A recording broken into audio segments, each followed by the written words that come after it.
Hari berjalan normal, seperti biasanya kamu mandi sebelum bersiap untuk pergi kerja. Semuanya berjalan sesuai rencana sampai hal itu terjadi. Kamu salah melangkah, air tumpah ke lantai, dan kamu melambaikan tangan ke udara. Tubuhmu pun jatuh ke lantai tanpa kamu sadari. Semuanya menghitam. Hal pertama yang kamu dengar adalah dengingan bernada tinggi di kepalamu. Au, kepalamu sakit. Kamu perlahan berdiri, gak ada darah kok. Baguslah. Lebih bagus lagi, suara denging mengganggu tadi langsung berhenti. Sambil memegangi kepala, kamu meninggalkan kamar mandi dan hampir kesandung kucingmu, Milo. Dia mendesis lalu terdengar suara jelas di kepalamu yang berkata, "Dasar ceroboh." Hah? Kamu menggoyangkan kepala dengan rasa takut, tapi nggak ada orang lain di sana. Cuma kamu dan Milo. Mungkin benturan di kepalamu tadi lebih parah daripada yang kamu bayangkan. Kamu mengabaikannya dan lanjut ke dapur. Milo mengikutimu, kamu mendengar gerutuannya tanpa henti. Kok dia bisa tidur di kamar sedangkan aku dilarang? Kenapa aku belum dapat makan? Makhluk berkulit ini males banget. Apa aku harus mencakar sofa atau ninggalin tikus di bantalnya? Pikiran pertama yang terlintas di benakmu adalah, ada tikus di rumah ini. Yang kedua lebih relevan, aku udah gila kayaknya. Bagus. Seperti sudah autopilot, kamu menuangkan susu ke mangkuk Milo dan mengisi mangkuk kedua dengan makanan kering. Kucing itu sepertinya nggak suka dengan betapa cepatnya kamu melakukan itu karena dia bilang, "Astaga, buruan dong." Oke, sekarang kamu jadi harus terbiasa dengan kenyataan bahwa kucingmu Milo punya sifat kakek-kakek yang suka menggerutu. Aduh, kamu memutuskan untuk mengunci diri di kamar mandi lagi karena merasa kewalahan sendiri. Kamu duduk pelan-pelan di atas tutup toilet dan hampir lompat terkejut karena mendengar ada yang berdebat kencang. Setelah melihat sekeliling, kamu tahu bahwa ternyata bukan cuma ada tikus, tapi kecoa juga ada di rumahmu. Bagus banget! Saat itu kamu sedang melihat sepasang serangga yang sepertinya lagi bertengkar. Salah satunya menuduh yang lain karena... Apa? Tunggu. Berselingkuh? Wah, nggak beres nih. Kamu baru aja mau keluar dari kamar mandi saat mendengar suara keras. Di ruang duduk, kamu melihat kucingmu di lantai, tepat di bawah pot bunga yang hancur. Yang paling parah, tampaknya dia kesakitan. Dia terus saja merintih dan mengeong. Aduh, sakit tanganku, aduh, au. Tapi sofanya belum dicakar hari ini. Kamu mengangkat Milo memasukkannya ke carrier. Hei, pelan-pelan dong kantong kulit. Lalu kamu pergi ke klinik. Di jalan kamu harus konsentrasi penuh untuk memblokir begitu banyak suara yang mengganggumu. Ruang tunggu dokter hewan penuh. Terpaksa kamu harus nunggu lama. Setengah jam kemudian, kepalamu serasa mau pecah. Kamu tahu kalau ular piton kuning itu sangat tertarik dengan hamster yang dipeluk anak kecil di sudut itu. Kamu cantik sekali. Hamsternya sendiri lagi kecarian kacang-kacangnya. Di mana ya tadi aku simpan? Di mana? Di mana? Di mana? Seekor anjing kecil yang datang bersama wanita tua takut dengan jarum suntik. Kalau benda tajam itu dekat-dekat aku lagi, mereka akan menyesal. Aku bakalan ngamuk.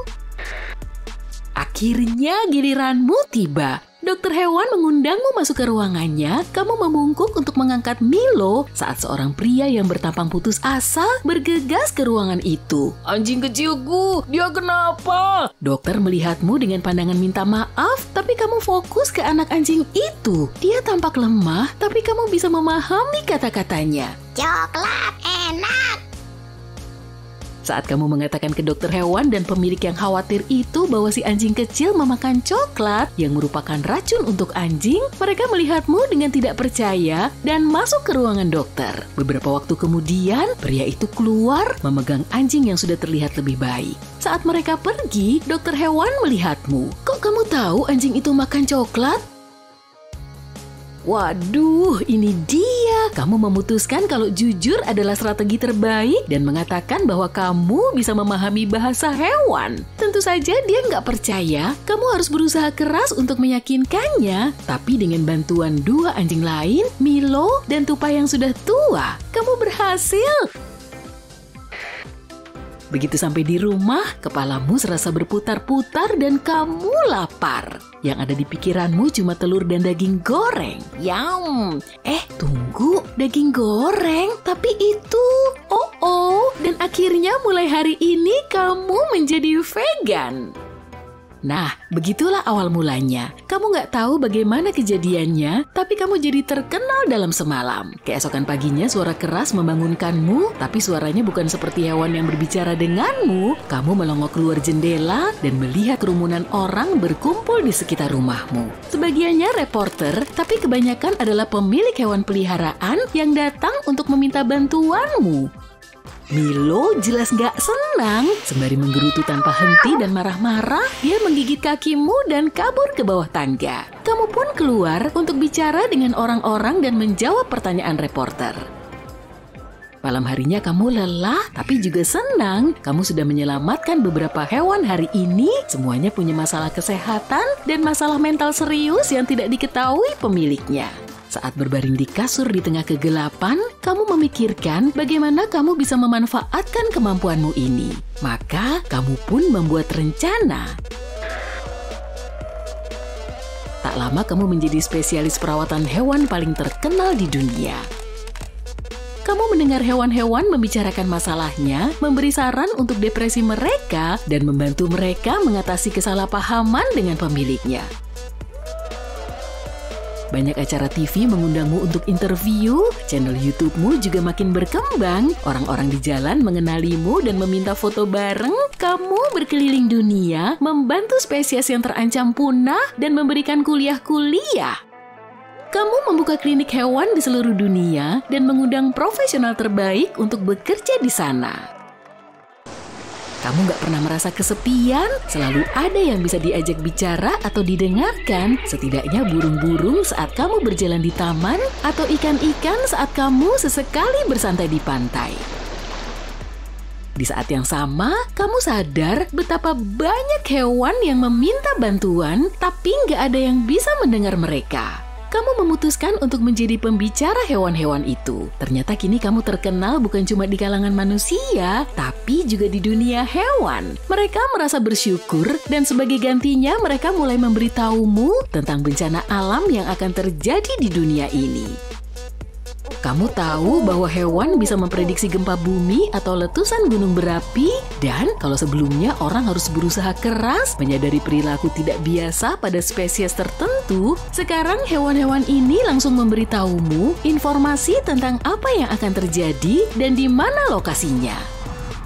Seiring waktu, kamu sadar kalau kamu lebih sering menghabiskan waktu dengan hewan. Kamu membuat kampanye menentang kebun binatang, sirkus, dan tempat-tempat lain yang menahan hewan untuk hidup bebas. Lalu suatu hari, terjadilah sesuatu yang tidak kamu duga. Kamu sedang pulang ke rumah saat sebuah mobil van hitam berhenti di sampingmu. Beberapa orang bermasker menangkap dan memasukkanmu ke mobil itu. Pintu tertutup di belakangmu. Di dalam ada beberapa orang penting yang gak suka dengan aktivitasmu. Kamu sadar bahwa perjalanan ini tak akan berakhir baik. Orang-orang itu menutup matamu dan membawamu ke suatu tempat. Tapi tiba-tiba kamu seperti jatuh dan kepalamu terbentur sesuatu keras sekali. Kamu membuka mata, Milo berdiri di atasmu, melihat tubuhmu yang tergeletak dengan acuh tak acuh. Kemudian hal yang paling mengerikan terjadi, dia mengeong dan suaranya seperti mengatakan kalimat penuh. Lalu pergi ke kamar mandi. Dan kamu gak memahami bahasanya. Apakah tadi itu cuma mimpi